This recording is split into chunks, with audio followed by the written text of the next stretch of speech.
Does the original Edinburgh Fringe spirit need reviving? The show chuggers, the grassroots of the Edinburgh Fringe promoting their shows as you stroll along the Royal Mile.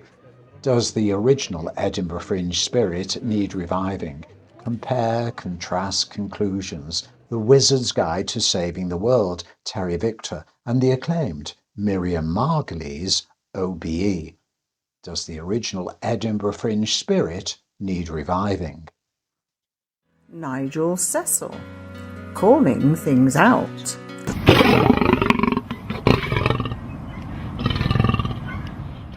Hello, Chuckabutties. Welcome. Thank you for joining me, Nigel.cecil.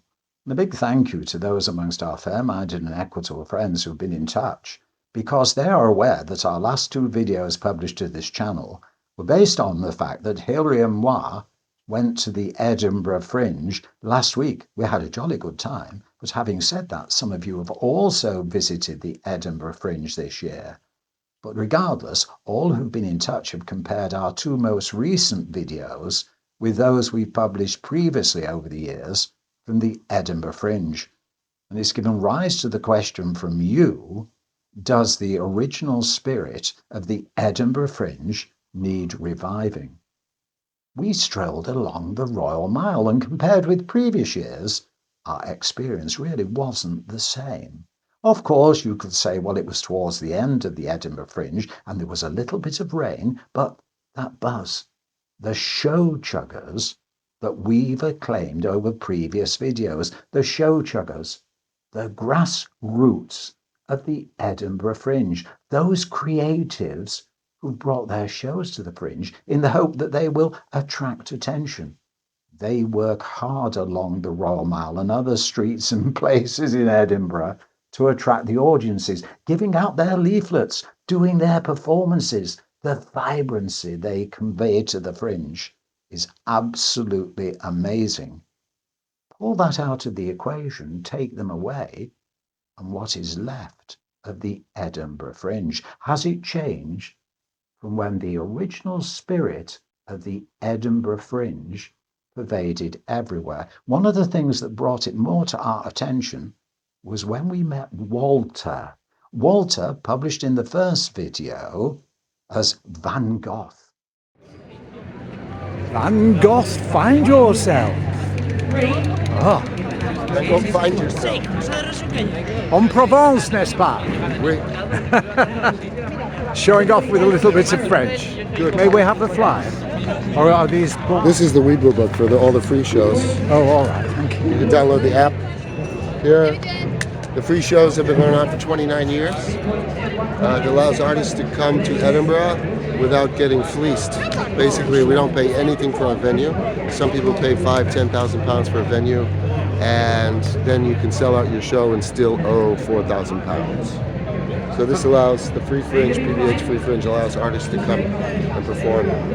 Thank you very much for that explanation. Yeah, and we give money voluntarily back in, so we do it again.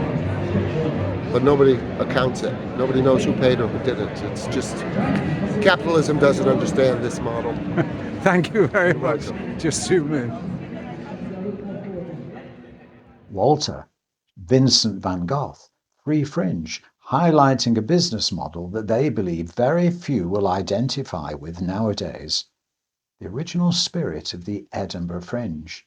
In 1947, and Hilary has made moi some notes, the spirit of the Edinburgh Fringe was said to provide an alternative grassroots space for artists to creatively perform outside the official, more established Edinburgh International Festival. In 1947, there was a desire to unite people, creatives, after the ravages of World War II. Its spirit was driven by a celebration of freedom, a grassroots movement aiming to present new creative productions that pushed artistic boundaries, free from the shadow of the formal event. But of course, what is the formal event nowadays? You've got an Edinburgh Fringe where there are millions of ticket sales, hundreds of shows, and everyone's in the melting pot together. But are they? There are those who attend the Edinburgh Fringe safe in the knowledge they are going to make money. Indeed, they are there to make money. And others attending the Edinburgh Fringe safe in the knowledge that trying to push the artistic boundaries, trying to present your artistic creativity when no one's really heard of you, whatever your age, safe in the knowledge they're going to lose money because it's got so big nowadays, just like Walter and Van Gogh. Is it now a business model where the grassroots may only attend if they believe in themselves and can afford to lose money? So we now come to, well, the show chuggers, the Royal Mile, all those pictures from previous years as well. They are the atmosphere. They give the Edinburgh Fringe the buzz, what makes it unique. But they're all there. And are they going to make money? And you would say, well, it doesn't matter. They've gone along for the buzz, the experience. Yes. So is that the informal Edinburgh Fringe where money doesn't matter, where you shell out for all your leaflets? Or is that the formal Fringe where you're expected to go along and lose money? Go on. Let us know what you think. But we now come to the contrast. You see, Miriam Margolyes, a celebrity, and of course, one acclaims that fact that they are a celebrity, and why shouldn't they go along to the Edinburgh Fringe and make money? But isn't that the formal Fringe? What about if we contrast that with Terry Victor, the Wizard's Guide to Saving the World? Terry Victor, well, Terry Victor, an acclaimed celebrity, a wordsmith who's appeared on television, but when it comes to presenting their own show, are they going safe in the knowledge they're going to make money? Now, come on, I have to be fair. I've not discussed finances with anyone at all. I couldn't possibly do that. We're just comparing and contrasting. You see, the Wizard presenting their show is in a venue, well, maximum seating, what, 60, 70, like many other fringe venues at the grassroots. So a packed audience for them might be 20, whereas for Miriam, you walk in and the buzz, 600, 1,000 people, a packed auditorium. So when you walk on stage, Miriam deserves it, of course, walks on, everyone knows what to expect. There's already an acclamation, applause as they walk on, and they sit down. And Miriam can say something that's wonderfully funny, wonderfully offensive maybe. Everyone's expecting it. But what happens if it falls onto, well, slightly deaf ears? Does it matter? Because if you've got 1,000 people in your audience and 20% react, well, that's what, that some 200 reacting. And when they react, it bounces off everyone else. So the whole atmosphere is completely different. We go to Terry's show, Terry Victor, the Wizard's Guide to Saving the World. A few people there, they walk on, they have to enthuse and they have to engage the audience. They say something that has a 20% response. And what happens? Well, 3, 4 people react. You have to work so hard with a small audience, much harder. And someone would say, how dare you say this, Nigel? But it's true. It's easier to be a celebrity when you are a celebrity. So when you look at the Wizard show, Terry's show, and contrast it and compare with Miriam Margolyes, there's not really much difference because the Wizard's on stage going from one character to another character to present their script. And they do so. Well, I don't know how they do it. The energy, because it's fair to say that we're all of similar ages within decades of each other. They work so hard. I was almost checking my blood pressure watching the show and the characters they introduced. And of course, I'm not going to tell you the ending really, but it was a bit of a surprise. We didn't expect the Wizard to save the world in that way. But then we come back to Miriam, a brilliant idea. They came on with a book, and a book they could, well, reflect on the best bits of Dickens. Was that an aid memoir? Because I forget things nowadays, but whatever it was a brilliant idea. And when they said something, everyone, because there were so many in the audience, waiting with bated breath. Miriam mentioned the fact that she was, well, motivated by her mother, and she wanted to be sure when things passed away that they'd made some people happy. And from the audience, a voice said, "You make me happy, Miriam." And just that one little interjection, suddenly the whole place, hundreds burst into acclaim. "Yes, you make us happy." Wonderful moment.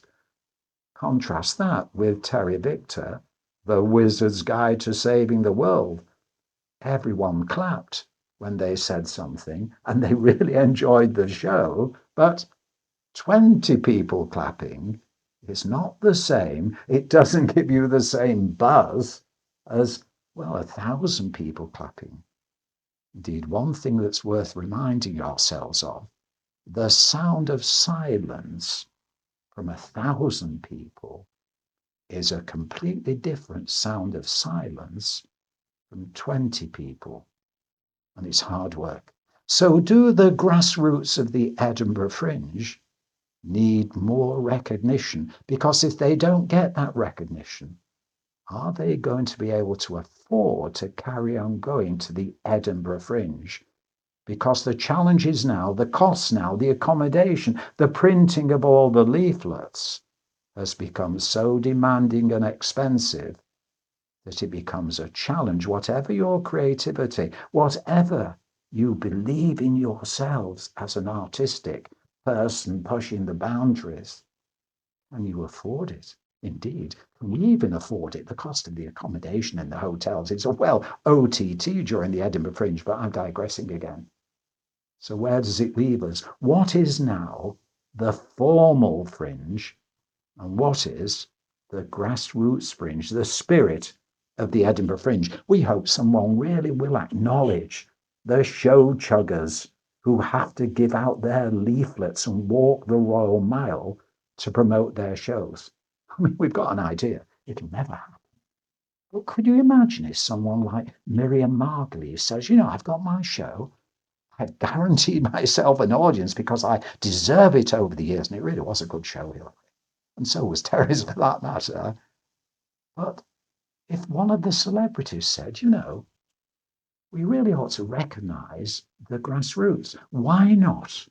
If my show lasts an hour and 15, can't we just push it to an hour and a half? And let's have one of the Fringe opening the show, a different one each night. And so the manager of Miriam or someone connected goes round the shows and says, "Would you like to open our show next Thursday? Would you like to open our show?" And so they're promoting the grassroots. There's an instant reaction. May we leave this idea with you. Meantime, here is our tribute from a couple of years ago after Miriam appeared as the cover page celebrity for Vogue.